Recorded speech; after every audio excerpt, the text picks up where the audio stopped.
All right, today we're going to look at our Quantum lock series. We have a few different locks in that line.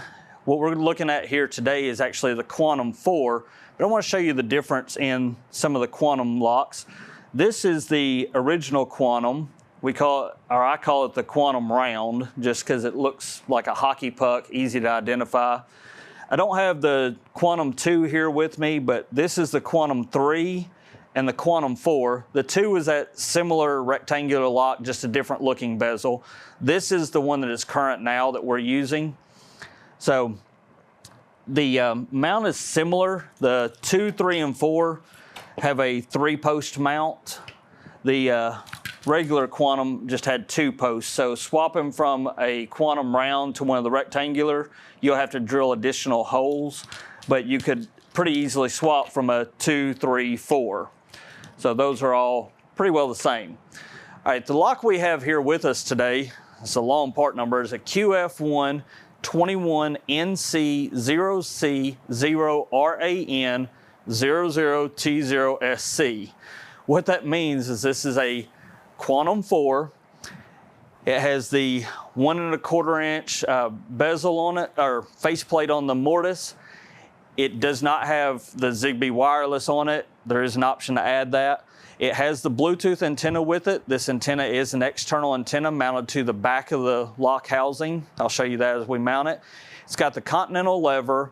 It is a right-handed lock, standard wood door. I believe this is set for 1 3/4. And it is toggle capable. If you want toggle mode in this lock, you do specifically have to order that toggle mode for it because it's an extra part in the lock. Upgrading from hotel mode to toggle mode or residential mode does require changing out the inside housing of the lock. So order what you need up front. And it is a satin chrome lock. So let's look and see what's in the box here. We've got our faceplate for our mortise. We have our mortise body here, and unlike the Ilco mortise that we have in Sapphire and Nova, this is not rehandable. You do not want to have to try to change the handing of this in the field, so order the right one up front. We've got our handed strike plate. This is a right hand one. Make sure you order the right one if you're ordering any replacement strike plates because it is handed. I'm gonna set that to the side because we won't need it right now. We have our inside housing here.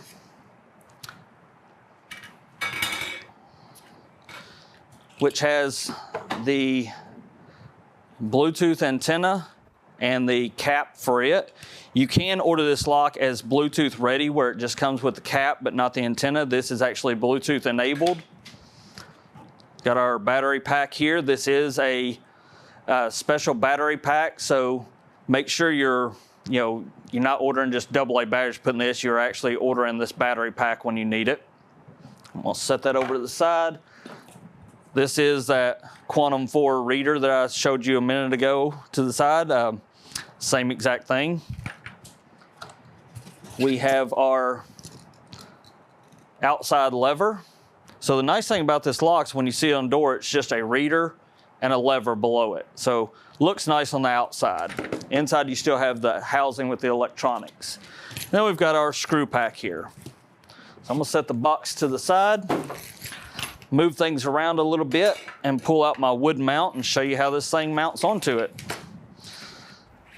All right, now that we've got our Quantum lock unboxed, all the parts laid out where we can use them, we're gonna put it on our mount. So I've got my door here. Now, I do wanna point out this portion here is for the non-auto deadbolt. My mount's just made where I can put auto deadbolt or not on it, so you may not have that big a cutout on your site, maybe looking a little bit different on the inside there, so just wanted to point that out to you. So I'm gonna lay my door down, which you can't do in the field, but I can here in the studio. I'm gonna take and make sure I don't pinch my wire when I'm putting that in. Get it pulled out that little slot that's in the door there. So grab my drill and run a couple of screws in real quick. Oops.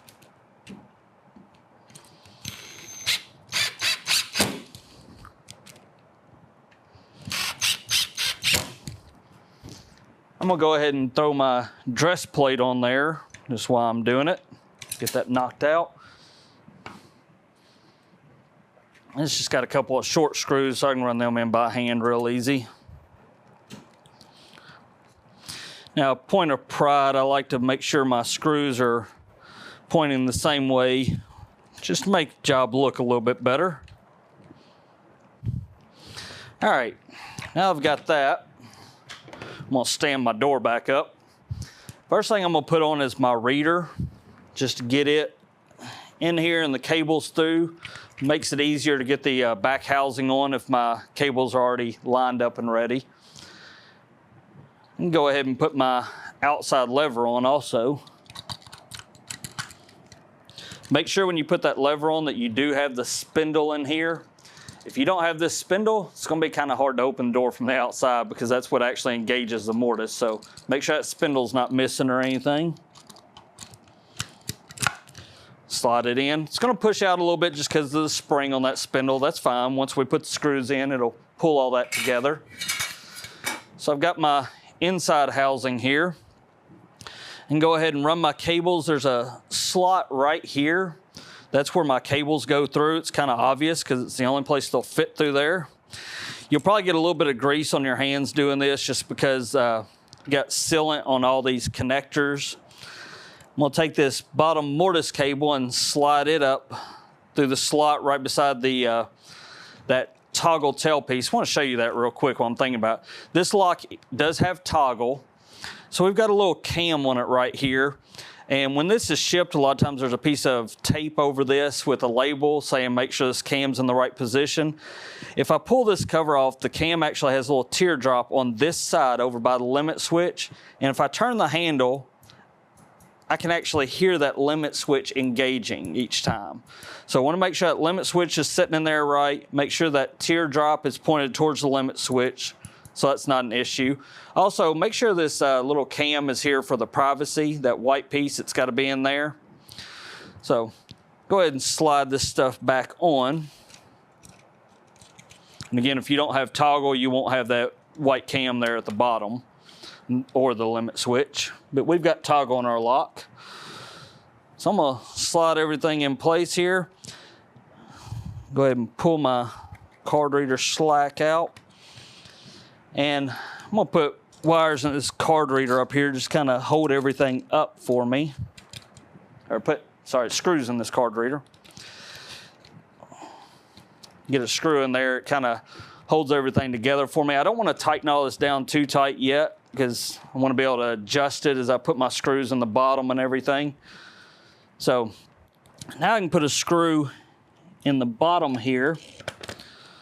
I know there's 4 holes, but there's only 2 screws. I believe the other 2 holes are for if the lock's the other handing. But you'll see they line up with the little shafts on the outside lever there. And they are diagonal from each other. So once you get one in, the other one's easy. Go ahead and put in my last 2 screws here for the card reader. Make sure when you run these screws in, you're not hitting any card reader wire or anything. You don't want to run through that ribbon cable. Just make sure stuff's pulled out of the way. You're not pinching anything.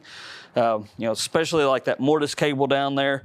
You don't want to pinch any of these cables because that can run your batteries down really fast because you put a short on that cable and you pinch it and your batteries will die very fast. So I've got all my screws in here. Make sure everything's tightened up. Now I've got my privacy spindle here I want to put through. Now there is a little ring right here on the privacy spindle that goes towards the inside here. And I want to make sure that spindle's lined up properly. Slide that shaft through there. And of course, if I wouldn't have tightened my screws down first, this would be a lot easier. I'm going to loosen these screws a little bit just so I have a little bit of play. Remember how I said put everything together before you tighten the screws? I didn't put the shaft in before I tightened it all. Now it slides through. My lock was just a little low on the inside so it wouldn't slide through there. Tighten these back down. So just make sure everything's lined up properly. All your pieces are in before you tighten everything down. So My cable's connected, and it's pretty obvious where the reader cable goes. There's only one spot for it. Slides right in. My power cable here connects on the yellow connector. It's got a yellow end. It goes on the yellow connector. My mortise lock down here goes on the black connector, and these are keyed, so they only go in one way. They're color coded to try to help you get them in the right spot.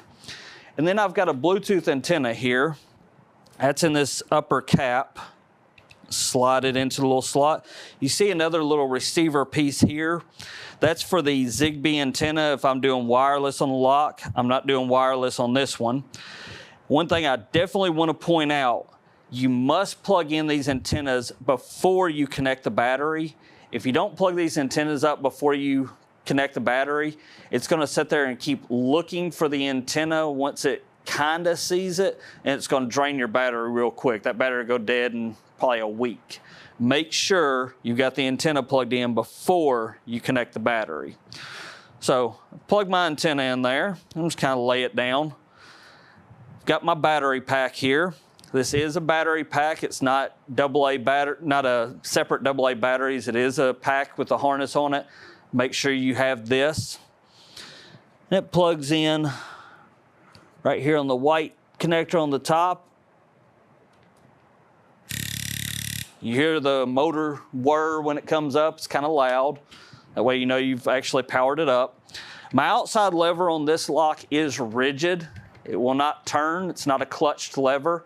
So if I read my credential, now it's sitting there retracting the latch like it should. So I know things are working right. Got a little grease on my hands, just told you. And I'm gonna test everything. This is an auto deadbolt. Deadbolt pops out, can't turn the lever, read my credential, and it pulls everything in like it should. I'm gonna test the inside lever also. It pulls everything in like it should. Want to test all that before you shut the door. That way you're not locking yourself out or anything. So now on the inside of the lock here, I'm just gonna kind of route these cables where they don't get pinched when I put the cover on. There's a little room in there to slide them around. Get my battery pack sitting there.